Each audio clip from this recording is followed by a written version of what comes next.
जय हिंद दोस्तों, art smart study में आपका फिर से स्वागत है। आज हम लोग लूसेंट का जो पार्ट थर्ड है, लूसेंट हिस्ट्री जो है मॉडर्न हिस्ट्री का पार्ट थर्ड हो गया है। ये पार्ट फोर रहेगा और इसमें पूरा लूसेंट का मॉडर्न ख़त्म हो जाएगा। तो आप लोग बने रहिए, याद करते करते इसको ख़त्म कर देंगे। तो ध्यान से समझिएगा, यहाँ तक हो गया था, कांग्रेस अधिवेशन हो गया था। पढ़ना है आज हम लोगों को ब्रिटिश कालीन आयोग और समितियाँ। ब्रिटिश कालीन आयोग और समितियाँ अच्छे से याद करेंगे इसको। तो चलिए स्टार्ट करते हैं, ज़्यादा समय ना गवाते हुए। बोल रहा है पहला, देखिए एक बात ध्यान रखिएगा। बोल रहा है जैसे कि अगर आपको ये डेट याद रहेगा, डेट, तो आप बता सकते हैं कि किस वायसराय या किस जनरल के समय हुआ था, गवर्नर जनरल के समय। तो आप लोगों को यानी कि गवर्नर जनरल जो भी है उनका डेट लिखकर और उनके कार्यकाल को याद करना पड़ेगा।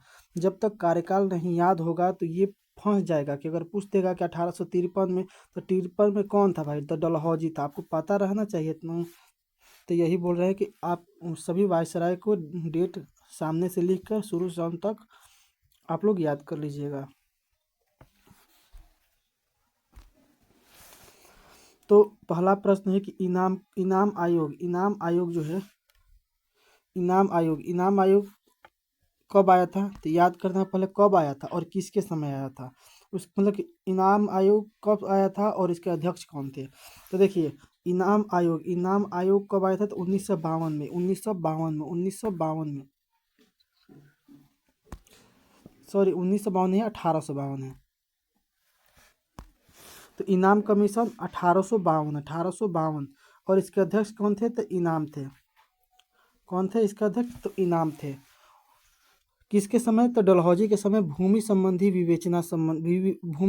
विवेचना इसमें की गई थी इनाम आयोग में। तो इनाम आयोग का संबंध किससे है? तो भूमि संबंधी से है। भूमि संबंधी कब आया था? 1852 में आया था इनाम के समय। इनाम इसके अध्यक्ष थे।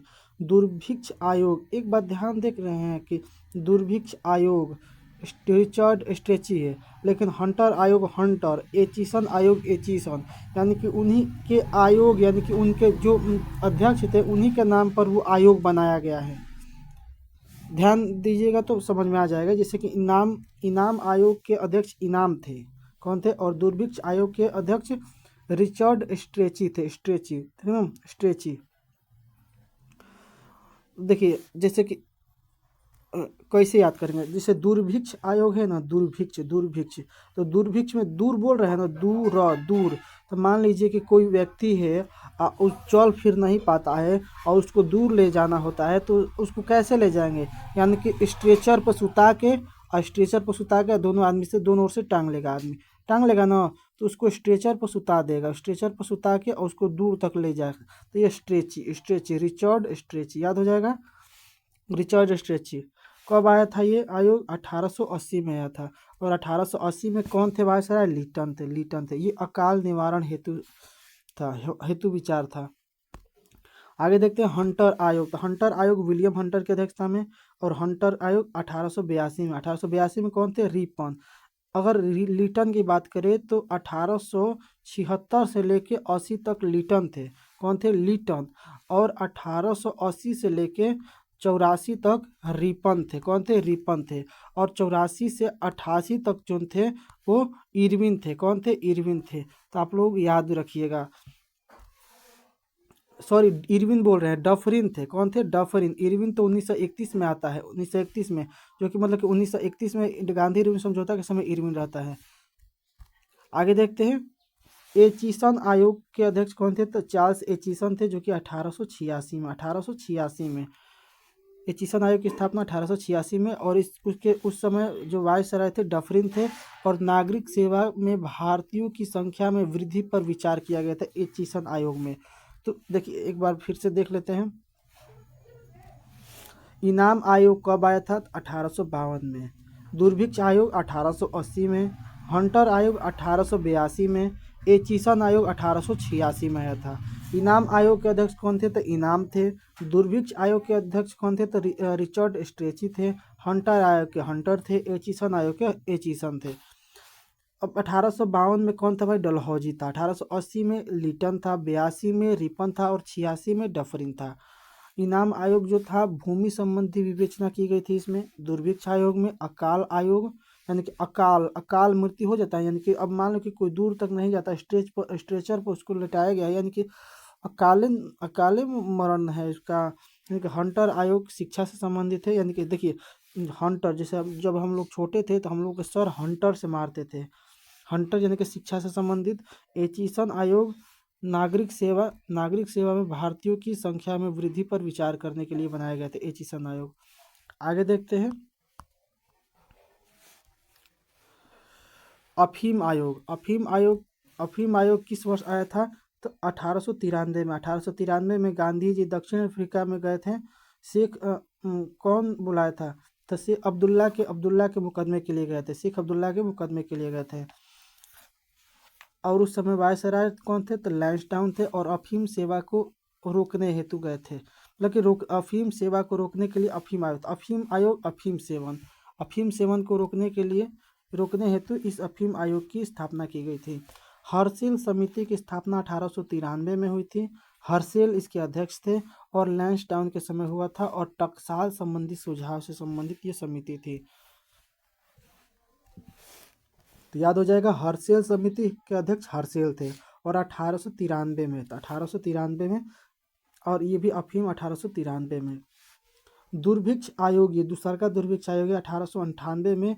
ये जेम्स लायल के अध्यक्षता में की गई थी और उस समय एल्गिन जो अध्यक्ष थे और प्रथम दुर्भिक्ष आयोग के विचार पर प्रथम दुर्भिक्ष आयोग की रिपोर्ट पर विचार ये दिया था। मतलब प्रथम जो दुर्भिक्ष आयोग था उसके रिपोर्ट पर ये विचार किया था। दूसरा का दुर्भिक्ष आयोग था जो कि 1898 में। अगर हम पूछे कि पहला दुर्भिक्ष आयोग कब आया था, तो पहला दुर्भिक्ष आयोग आया था आप लोगों का 1880 में और दूसरा आया था 1898 में। एक और दुर्भिक्ष आयोग है, देखिए दुर्भिक्ष आयोग 1901 में आया ये एंथनी मैकडोनाल्ड की अध्यक्षता में और कर्जन के समय। द्वितीय दुर्भिक्ष आयोग की सुझाव पर रिपोर्ट, यानी कि जो देखिए जो 1898 में हुआ वो पहला पर विचार दिया और जो तीसरा हुआ वो दूसरा पर विचार किया। समझ रहे हैं ना? तो दुर्भिक्ष आयोग 1901 में आया। सिंचाई आयोग 1901 में। तो सिंचाई आयोग 1901 में वेल्गिन स्टॉक की अध्यक्षता में और कर्जन उस समय के वायसराय थे। विश्वविद्यालय, ये सिंचाई में सुधार हेतु वित्तीय विचार से संबंधित था। ठीक। विश्वविद्यालय आयोग तो विश्वविद्यालय आयोग की स्थापना 1902 में हुई थी और इसके अध्यक्ष थॉमस रेले थे। रेले, ठीक हो। तो विश्वविद्यालय यानी कि आदमी अगर दूर रहता है विश्वविद्यालय तो किससे जाता है? रेल से जाता है। किससे जाता है? रेल से। तो 1902 में कौन था? तो कर्जन था। भारतीय विश्वविद्यालय पर स्थिति पर विचार, ये इसका काम था विश्वविद्यालय आयोग का। तो विश्वविद्यालय याद रहेगा। अगला है फ्रेजर। क्या है? फ्रेजर। तो फ्रेजर आयोग की स्थापना 1902 में और फ्रेजर इसके अध्यक्ष थे और कर्जन के समय हुआ था। पुलिस का कार्य पद्धति पर विचार ही इसका कार्य था। इसलिंगटन आयोग की स्थापना 1912 में हुई थी और इंसलिंगटन इसके अध्यक्ष थे और हार्डिंग्स के समय हुआ था। 1912 में कौन था? लॉर्ड हार्डिंग द्वितीय थे, याद रखिएगा। मैकलेगन। तो अगला है ये हो गया इसलिंगटन आयोग 1912 में, इसलिंगटन की अध्यक्षता में और हार्डिंग्स लिखा है लेकिन हार्डिंग द्वितीय पढ़ेगा। ठीक है, हार्डिंग द्वितीय, क्योंकि 1912 में हार्डिंग द्वितीय के समय 1912 में याद है आप लोगों को कलकत्ता से नई दिल्ली भारत की राजधानी परिवर्तित की गई थी। नागरिक सेवा में भारतीयों की हिस्सेदारी पर विचार ही इस आयोग की काम था। ठीक ना। आगे देखते हैं मैकलेगन समिति कब आया था? 1914 में आया था मैकलेगन की अध्यक्षता में और हार्डिंग द्वितीय इसके अध्यक्ष, मतलब कि गवर्नर जनरल और वायसराय थे उस समय के। सरकारी वित्तीय अवस्था में संबंधित सुझाव ही इस समिति का कार्य था। कलकत्ता विश्वविद्यालय आयोग, जिसे हम लोग सेडलर आयोग बोलते हैं, कब आया था? 1917 में आया था। माइकल सैडलर इसके अध्यक्ष थे और जेम्स फोर्ड के समय ये आया था। ठीक है, जेम्स फोर्ड उस समय के वायसराय थे। कलकत्ता विश्वविद्यालय में दोषों की जांच के लिए ये आयोग बनाया गया था।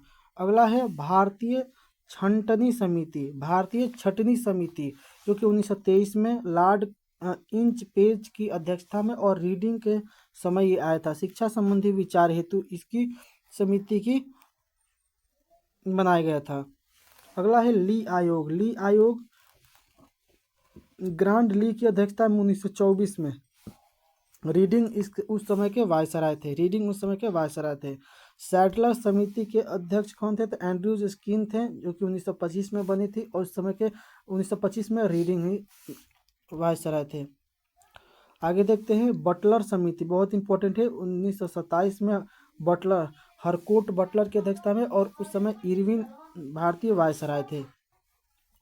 साइमन कमीशन आपको पता होगा 1927 में बना था, जॉन साइमन की अध्यक्षता में और इरविन के समय। 1919 ईस्वी के अधिनियम की समीक्षा हेतु इसको बनाया गया था। लिनलिथिगो आयोग 1928 में बना था, लिनलिथिगो की अध्यक्षता में और इरविन उस समय के वायसराय थे। हिटले आयोग 1928 में हिटले की अध्यक्षता में बनी थी और इरविन उस समय के वायसराय थे। तो याद रखिएगा, ये बहुत इंपॉर्टेंट है। लिंडसे आयोग 1919 में बना था, लिंडसे की अध्यक्षता में और इरविन उस समय के वायसराय थे। भारतीय वैज्ञानिक आयोग की स्थापना 1929 में फिलिप हर्टोग की अध्यक्षता में इरविन के समय आए थे। आगे देखते हैं संप्रू समिति जो थी, संप्रू समिति कब आई थी? तो 1934 में आई थी। तेज बहादुर सप्रू की अध्यक्षता में विलिंगटन उस समय के गवर्नर जनरल या वायसराय थे। भारतीय परिसीमन समिति 1935 में आई थी, लॉरी हेमंड की अध्यक्षता में और विलिंगटन उस समय के वायसराय थे। और ये निर्वाचन क्षेत्रों की व्यवस्था हेतु इस समिति को बनाया गया था। आगे देखते हैं राष्ट्रीय योजना समिति जो थी 1938 में आई थी, जवाहरलाल नेहरू की अध्यक्षता में और लिनलिथिगो उस समय के वायसराय थे। क्रिप्स आयोग 1942 में स्टेफोर्ड क्रिप्स की अध्यक्षता में, लिनलिथिगो उस समय के वायसराय थे और भारत के राजनीतिक गतिविधियों को दूर करने हेतु इस आयोग को बनाया गया था। कैबिनेट मिशन या कैबिनेट आयोग, आप लोगों को पता होगा, कैबिनेट आयोग 1946 में पैट्रिक लॉरेंस की अध्यक्षता में और वेवेल उस समय के वायसराय थे। भारतीयों को सत्ता हस्तांतरित करने हेतु ये कैबिनेट आयोग बनाया गया था। दुर्भिक्ष आयोग की जांच आयोग 1943 में बना था, सर वुड की अध्यक्षता में, चार्ल्स वेवेल उसके वायसराय थे। बंगाल के अकाल के कारणों पर विचार हेतु बनाया गया था। सार्जेंट आयोग 1944 में सर सार्जेंट की अध्यक्षता में वेवेल इसके अध्यक्ष थे और शिक्षा के विकास हेतु सार्जेंट आयोग को बनाया गया था। 1926 में लोक सेवा आयोग का गठन किया गया था। तो ये आप लोग याद रखिएगा कि 26 में लोक सेवा आयोग का गठन किया गया था। 1926 में लोक सेवा आयोग का गठन किया गया था। आगे देखते हैं भारत की ऐतिहासिक लड़ाइयाँ, इसको भी हम लोग कंप्लीट करते हैं। देखिए बोल रहा है भारत की ऐतिहासिक लड़ाइयाँ। तो पहला है तराइन का प्रथम युद्ध जो कि 1191 में पृथ्वीराज चौहान और मोहम्मद गौरी के बीच, जिसमें मोहम्मद गौरी हार गया था। तराइन का द्वितीय युद्ध 1192 में मोहम्मद गौरी और पृथ्वीराज चौहान, जिसमें पृथ्वीराज चौहान हार गए थे और इसमें गौरी जीत गया था। चंदावर के युद्ध 1194 में मोहम्मद गौरी और जयचंद के बीच हुआ था, जिसमें जयचंद हार गया था, मोहम्मद गौरी जीत गया था। पानीपत की प्रथम युद्ध, पानीपत का पहली लड़ाई 1526 में, पानीपत का देखिए तो इसको कैसे याद रखते हैं। पानीपत का प्रथम युद्ध 26 में बाबर ने इब्राहिम लोदी को हराया था। खानवा की युद्ध 1527 में बाबर ने राणा सांगा को हराया था। चंदेरी का युद्ध 1528 में बाबर ने मेदिनी राय को हराया था और घाघरा के युद्ध 1529 में बाबर ने अफगानों को हराया था। देखिए ये बोल रहा है ना 25-26, देखिए तो 1526 में मुगल बोल रहे हैं, बाबर जो था, बाबर ही मुगल वंश के संस्थापक था ना। तो बाबर जो था मुगल वंश के सबसे संस्थापक था। तो 1526 ईस्वी में भारत में आया, ठीक ना। और मुगल वंश की स्थापना की। तो 1526 में, 1527 में, 1528 में, 1529 में ये लगातार युद्ध किया और 1530 ईस्वी में इसकी मृत्यु हो गई थी। तो बोल रहा है कि 1530 में जब इसकी मृत्यु हुई तो यानी कि 1526 में पानीपत का युद्ध हुआ। तो पानी, ठीक ना। और उसके बाद 1527 में खानवा का युद्ध हुआ, खानवा। तो पानी, पानी खाना, पानी खाना, यानी कि अगर हम बोलेंगे कि पानी पी, खाना खा, खाना खा, तो पानी के बाद खाना, पानी पानी रख लेंगे, उसके बाद खाना खाएंगे। उसके बाद चंदेरी का युद्ध। तो पानी पी लेंगे, खाना खा लेंगे, तो क्या करेंगे, चलेंगे। अब चलना है घर तक, तो चल। अब 29 में घाघरा के युद्ध हुआ था। तो पानी पी, खाना खा और चल घर। तो घर से घाघरा का युद्ध हो जाएगा। तो आप लोग याद कर लीजिएगा, ये इंपॉर्टेंट है। 1530 में बाबर की मृत्यु हो गई थी। उसके बाद हुमायूं इसका बैठा था, जो कि 1556 तक था। उसके बाद आता है घाघरा चौसा का युद्ध। चौसा का युद्ध 1539 में शेर शाह और हुमायूं के बीच हुआ था, जिसमें हुमायूं हार गया था। कन्नौज का युद्ध 1540 में शेर शाह ने हुमायूं को फिर से हराया था और हार कर ये अफगानिस्तान भाग गया था। पानीपत की दूसरी लड़ाई 1556 में बाबर और बाबर ने हेमू को हराया था। तालीकोट, सॉरी अकबर बोल रहा है, अकबर ने हेमू को हराया था। तो पानीपत का दूसरी लड़ाई, तो देखिए पानीपत का प्रथम युद्ध 1526 में, दूसरा का युद्ध 1556 में और तीसरा का 1761 में हुआ था, 1761 में हुआ था। तो आप लोग याद रखिएगा तीनों युद्ध। तो पानीपत की दूसरी लड़ाई 1556 में अकबर ने हेमू को हराया था। तालीकोटा का युद्ध 1565 में विजयनगर साम्राज्य का पतन हो गया था और हल्दी घाटी के युद्ध 1576 में अकबर ने महाराणा प्रताप को हराया था। पलासी का युद्ध 1757 में होता है, अंग्रेजों ने सिराजुद्दौला को हराया था। वांडीवास का युद्ध 1760 में फ्रांसीसियों की पराजय हुई थी। पानीपत की तीसरी लड़ाई 1761 में अहमद शाह अब्दाली एवं मराठों के बीच हुई थी, जिसमें मराठे हार गए थे। बक्सर के 1764 में अंग्रेजों ने मीर कासिम को हराया था। अब ये बक्सर का युद्ध जो था, अंग्रेज हेक्टर मुनरो था और मीर कासिम के साथ साथ अवध के नवाब सुजाउद्दौला, कौन थे, सुजाउद्दौला। और कौन थे भाई, तो शाह आलम द्वितीय थे, शाह आलम द्वितीय। ये तीन लोग थे बक्सर के युद्ध में, ये तीन लोग थे, ठीक ना। और ये अंग्रेज की ओर से हेक्टर मुनरो था, ठीक ना, याद रखिएगा। कि रॉबर्ट क्लाइव था, थोड़ा बताइएगा, हेक्टर मुनरो था कि रॉबर्ट क्लाइव था, ये दोनों में से कोई एक होगा। आशा है कि मुनरो ही होगा। अगला है कि रेहला का युद्ध, जो रेहला का युद्ध है, रेहला का युद्ध कब होता है, 1774 में। खुर्दा का युद्ध 1795 में, 1774 में रुहेला का युद्ध और 1795 में खुर्दा का युद्ध। निजाम की पराजय हुई थी इसमें। प्रथम स्वतंत्रता संग्राम 1857 में, भारत चीन युद्ध 1962 में, प्रथम भारत पाक युद्ध 1965 में और द्वितीय पाक युद्ध 1971 में। एक कारगिल युद्ध होता था, कारगिल युद्ध 1999 में हुआ था, 1999 में हुआ था। प्रथम विश्व युद्ध की बात करें तो 1914 से 18 तक चला था और द्वितीय विश्व युद्ध 1939 से 45 तक चला था। आगे देखते हैं भारतीय प्रेस का विकास, इसको भी देख लेते हैं।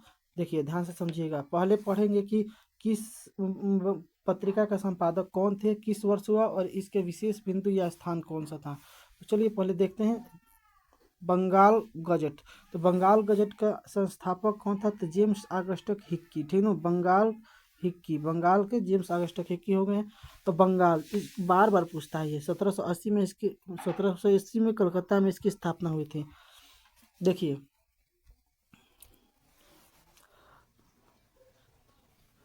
बोल रहे हैं बंगाल, ठीक ना। तो बंगाल को हम लोग बंगला बोल सकते हैं, बंगला पे सभी का हक रहता है। जैसे भाई हैं, दो भाई हैं, तो बंगला पर दोनों का हक है, हक बोल सकते हैं, हक। आगे देखते हैं समाचार दर्पण के संस्थापक विलियम कैरी थे।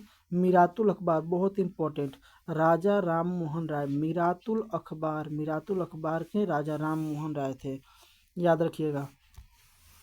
जाम ए जहां मुना एक अंग्रेजी फर्म ने स्थापना की थी इसकी। बंगदूत राजा राम मोहन राय, द्वारिकानाथ टैगोर एवं अन्य ने इसकी स्थापना की थी। समाचार पत्र था। अगला है रफ्त गुफ्तार। रफ्त गुफ्तार के दादा भाई नौरोजी। हिंदू पेट्रियट के गिरीश चंद्र घोष बाद में हरीशचंद्र मुखर्जी इसके मालिक एवं संपादक बने। आगे देखते हैं सोम प्रकाश के कौन थे, तो द्वारकानाथ विद्याभूषण। इंडियन मिरर के द्वारिकानाथ टैगोर थे। बंगाली के गिरीश चंद्र घोष थे। नेशनल पेपर के द्वारिकानाथ टैगोर और अमृत बाजार पत्रिका के शिशिर कुमार घोष। बहुत इंपॉर्टेंट है शिशिर कुमार घोष, याद रखिएगा। बंग दर्शन के कौन थे, तो बंकिम चंद्र चटर्जी। बंग से बंकिम, बस से बंकिम चंद्र, याद रखिएगा। बंग दर्शन के बंकिम चंद्र चटर्जी थे। स्टेट्समैन के रॉबर्ट नाइट थे। हिंदू के जीएस अय्यर और वीर राघवाचार्य है। ट्रिब्यून के दयाल सिंह मजीठिया। आगे देखते केसरी, बहुत इंपॉर्टेंट। केसरी के कौन है, तो बाल गंगाधर तिलक और स्वदेश मित्रम के जीएस अय्यर थे। तो ये ज़्यादा देखिए हम बता रहे हैं कौन कौन इंपॉर्टेंट है। तो सबसे पहले आप केसरी याद कर लीजिएगा, हिंदू याद कर लीजिएगा, बंग दर्शन, अमृत बाजार पत्रिका, उसके बाद बंगाली और इंडियन मिरर, समझ रहे हैं ना। सोम प्रकाश इंपॉर्टेंट है। उसके बाद रफ्त गुफ्तार, बंगदूत, मिरातुल अखबार और सबसे ऊपर एक था बंगाल गजट। तो ये सब इम्पोर्टेंट हैं, ठीक ना। यानी कि पूरा 25 गो में कम से कम 10 गो मेन है, उसको 10 को याद करना है। हम बता दिए कि कौन कौन है, याद कर लीजिएगा। एक बार फिर से देखते हैं बंगाल गजट की स्थापना जेम्स ऑगस्टस हिक्की ने की थी 1780 में कलकत्ता में। भारत का प्रथम समाचार पत्र था। इंडिया गजट का किस वर्ष इसकी स्थापना हुई थी, तो 1787 में कलकत्ता में। मद्रास कुरियर के 1784 में मद्रास में हुआ था। बंगाल से प्रकाशित प्रथम समाचार पत्र था। आगे देखते हैं।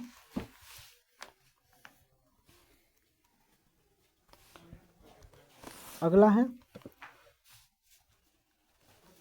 बॉम्बे हेराल्ड की स्थापना हुई थी 1789 में मुंबई यानी कि मुंबई से प्रकाशित प्रथम समाचार पत्र थी। दिग्दर्शन 1818 में कलकत्ता में प्रथम बंगला मासिक था। समाचार दर्पण जो कि विलियम कैरी द्वारा 1818 में कलकत्ता में इसकी स्थापना हुई थी और प्रथम बांग्ला साप्ताहिक समाचार पत्र था। मिरातुल अखबार राजा राम मोहन राय द्वारा 1822 में, इंपॉर्टेंट रहेगा कि 1822 में मिरातुल अखबार की प्रकाशन हुई थी। कलकत्ता में प्रथम फारसी पत्रिका थी। जहानुमा जो कि एक अंग्रेजी फर्म ने इसकी स्थापना की थी 1822 में कलकत्ता में। उर्दू में प्रथम समाचार पत्र था। आगे देखते हैं बंगदूत राजा राम मोहन राय, द्वारकानाथ टैगोर और अन्य द्वारा 1822 में कलकत्ता में 4 भाषा अंग्रेजी, बांग्ला, हिंदी और फारसी में इसका संपादन होता था। बॉम्बे समाचार जो कि 1830 में बम्बई में गुजराती में प्रथम समाचार पत्र था, यह गुजराती भाषा में था। बॉम्बे टाइम्स का 1838 में मुंबई में, 1861 में यह टाइम्स ऑफ इंडिया बना। रफ्त गुफ्तार जो कि दादा भाई नौरोजी ने 1851 में बम्बई में एक गुजराती पथिक था, ठीक ना। आगे देखते हैं हिंदू पेट्रियट जो कि गिरीश चंद्र घोष द्वारा है 1853 में कलकत्ता में इसकी स्थापना हुई थी। सोम प्रकाश द्वारिकानाथ विद्याभूषण 1858 में कलकत्ता में प्रथम बांग्ला समाचार पत्र जो रणनीति से जुड़ा था। इंडियन मिरर द्वारिकानाथ टैगोर 1862 में कलकत्ता में हुई थी। बंगाली गिरीश चंद्र घोष द्वारा 1962 में कलकत्ता में। नेशनल पेपर द्वारिकानाथ टैगोर 1865 में कलकत्ता में। नेशनल मद्रास मेल 1868 में मद्रास में। भारत में प्रथम सांध्य समाचार पत्र था ये। अमृत बाजार पत्रिका ये बहुत इंपॉर्टेंट है, शिशिर कुमार घोष जो कि 1868 में। अच्छा एक बताइए कि 1867 जो है 1867 में दास कैपिटल का प्रकाशन हुआ था, और दास कैपिटल का प्रकाशन किसने किया था आप लोग बताइएगा, जरूर बताइएगा। आगे देखते हैं बंग दर्शन बंकिम चंद्र चटर्जी 1873 में कलकत्ता एवं बांग्ला मासिक था ये। आगे देखते हैं। स्टेट्समैन रॉबर्ट नाइट के द्वारा 1875 में कलकत्ता में भारतीय प्रेस द्वारा बियर्ड ऑफ इंडिया कहे जाते थे। हिंदू जो कि G.S. अय्यर एवं वीर राघवाचारी द्वारा 1878 में मद्रास में इसकी स्थापना की गई थी। ट्रिब्यून जो था दयाल सिंह मजीठिया के द्वारा 1881 में लाहौर में। केसरी मराठा बाल गंगाधर तिलक द्वारा 1881 में बम्बई में। केसरी मराठा दैनिक मराठी अंग्रेजी साप्ताहिक था। स्वदेश मित्रम जो कि G.S. अय्यर द्वारा मद्रास में इसकी स्थापना हुई थी। बांग्ला समाचार पत्र के रूप में बंगला समाचार पत्र के रूप में शुरू हुआ, लेकिन वर्नाक्युलर प्रेस एक्ट से बचने के लिए 1878 में अंग्रेजी भाषा समाचार पत्र बन गया। ठीक ना। तिलक के संपादक बनने से पूर्व अगरकर तथा केलकर द्वारा केसरी तथा मराठा का संपादन किया जाता था। तो आप लोग याद रखिएगा, यह संस्थापक हैं। राजवंश संस्था और संस्थापक, राजवंश संस्था और संस्थापक, इसको भी हम लोग देख लेते हैं। चलिए स्टार्ट करते हैं। आप लोग अच्छे से इसको लिख कर याद करिएगा। हर्यक वंश की स्थापना बिंबिसार ने किया था। हर्यक वंश के संस्थापक कौन थे? तो हर्यक वंश बिंबिसार थे। इसकी राजधानी राजगिरी थी। शिशुनाग वंश की राजधानी शिशुनाग वैशाली में इसकी राजधानी थी। दंड वंश का संस्थापक कौन था? महापद्मनंत। इसकी राजधानी पाटलिपुत्र थी। मौर्य वंश का संस्थापक चंद्रगुप्त मौर्य। इसकी राजधानी पाटलिपुत्र थी। कर्ण वंश की राजधानी वासुदेव था। इसकी राजधानी पाटलिपुत्र। और सातवाहन की राजधानी सिमुक था। इसकी राजधानी प्रतिष्ठान याद रखिएगा।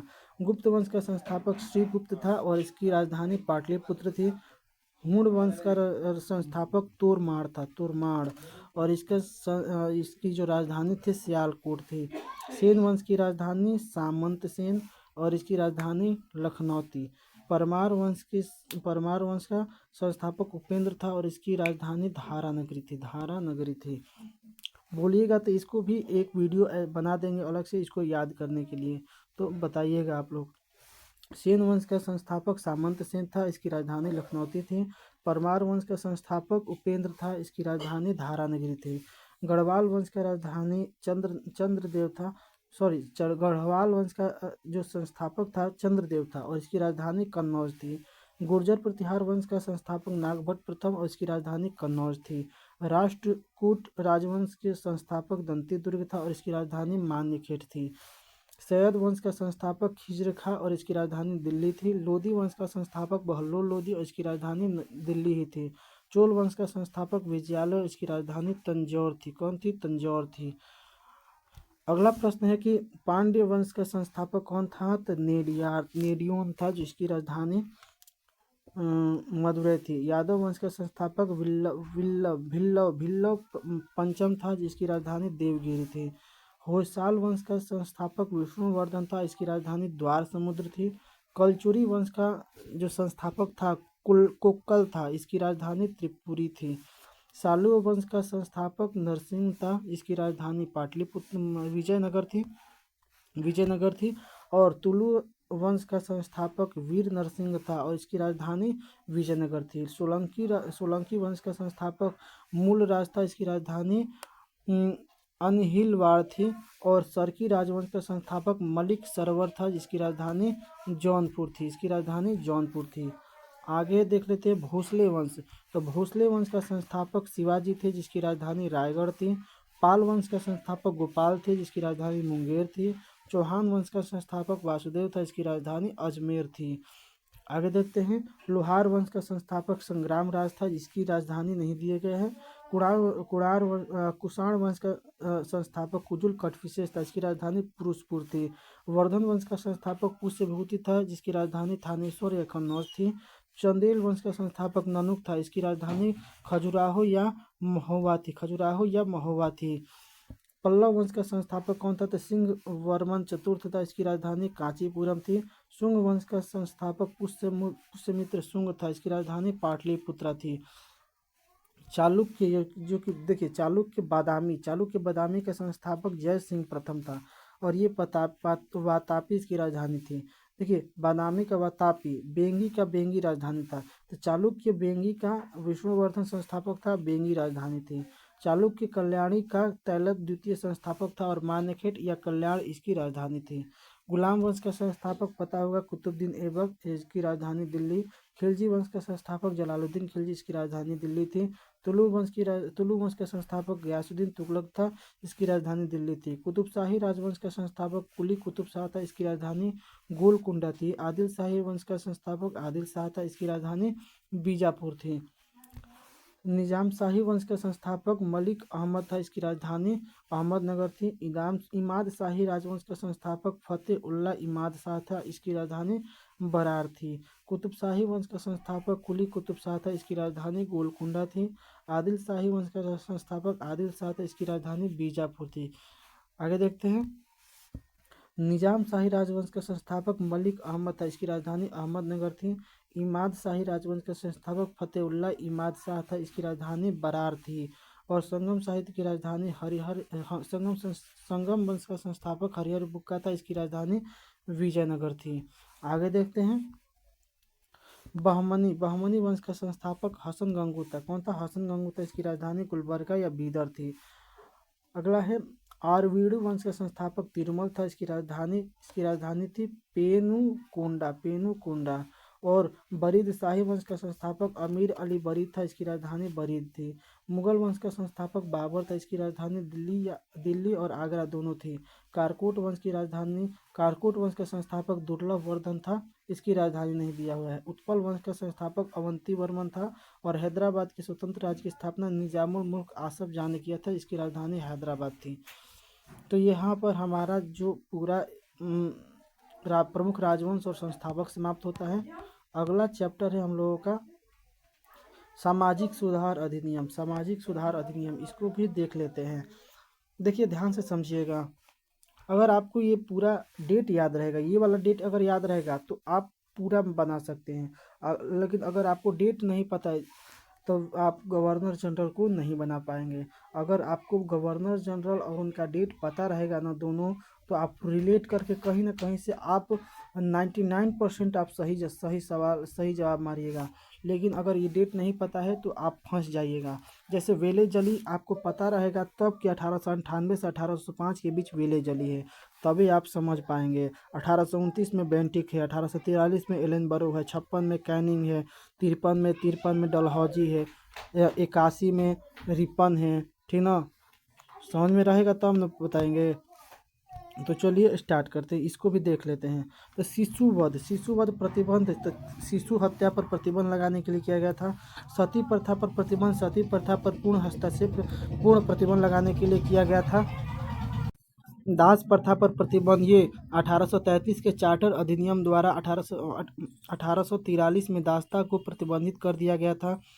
हिंदू विधवा पुनर्विवाह जो आया था, विधवा विवाह की अनुमति दिया था। नेटिव मैरिज एक्ट जो था अंतरजातीय विवाह से संबंधित था। और क्या बोल रहा है, act of native marriage age of consent act जो था, लड़कियों की विवाह की आयु 12 वर्ष निर्धारित की गई थी। और शारदा एक्ट में विवाह के लिए लड़कियों की न्यूनतम आयु 14 और लड़कों की न्यूनतम आयु थी 18 वर्ष कर दी गई थी। अब ध्यान दीजिए आप यहाँ पर कि आप लोग डेट याद रखिएगा कि शिशुवध प्रतिबंध जो था 1898 से 1805 ईस्वी के बीच आया था। और आप पता रहेगा तो वेले जली मार देंगे, क्योंकि वेले जली में सहायक संधि लिया था 1799 में, जिसमें 1799 में हैदराबाद को जब हैदराबाद में टीपू सुल्तान की मृत्यु हुई थी, अंतिम टीपू सुल्तान तथा टीपू की जब मृत्यु हुई थी तो हैदराबाद को वेले जली ने सहायक संधि के तहत अंग्रेजी राज में मिला लिया था। तो देखते हैं शिशुवध प्रतिबंध 1798 से 1805 तक वेले जली के शासनकाल में आया था। सती प्रथा जो कि 1829 में पता होगा बेंटिक के समय। दास प्रथा पर प्रतिबंध 1843 में एलन बरो इसी ने रविवार की छुट्टी देना प्रारंभ किया था, आप लोगों को पता होगा। तो हिंदू विधवा पुनर्विवाह जो कि कैनिंग के समय 1856 में आया था। और नेटिव मैरिज एक्ट 1872 में नॉर्थ ब्रुक अच्छा, याद रखिए कि 1872 ईस्वी में ही आप लोग पता होगा कि 1872 में मेयो था, ठीक है, मेयो। तो मेयो ने जनगणना की शुरुआत की थी, याद है आपको। और ये आप लोग याद रखिएगा नॉर्थ ब्रुक है।